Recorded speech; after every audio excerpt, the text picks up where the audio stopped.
Хей, здравейте хора! Днес ще ви покажа моята нова Monster High кукла, която я купих преди малко. Тя се казва Дженифър. Ето това е тя. Опс, така, ето това е тя. Това е, мисля, че някакво... не знам точно, но някакво венче. Мисля, че има си обици. Има си гривничкато, коланче и някаква страхотна блузка. Това са нейните обувки, много са сладки.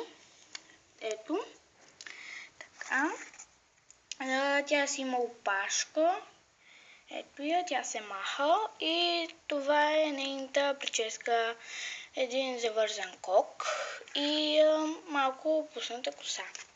Всъщност това е куклата. Това е Клио, аз съм ви я показвала. Ето. Това е нейното гребенче на Дженифър. Тук пише Monster High. Така. Това е нейното дневниче.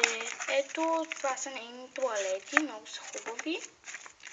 Така, това е също нейни тоалет. И тук някои неща за нея. Така.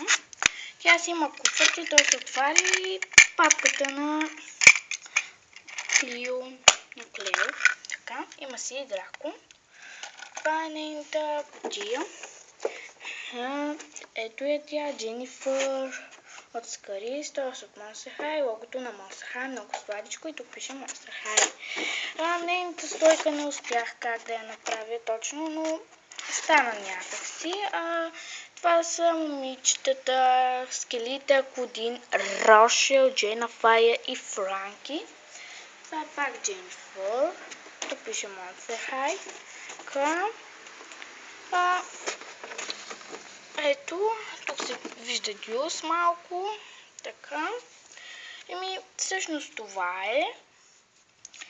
Ще ви качвам много други клипчета, очаквайте, но просто съм заета сега и не мога да качвам точно, но очаквайте следващата седмица, или тази седмица, как да си направите легло или нещо такова.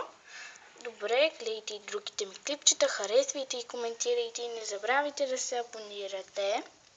Чао от мен!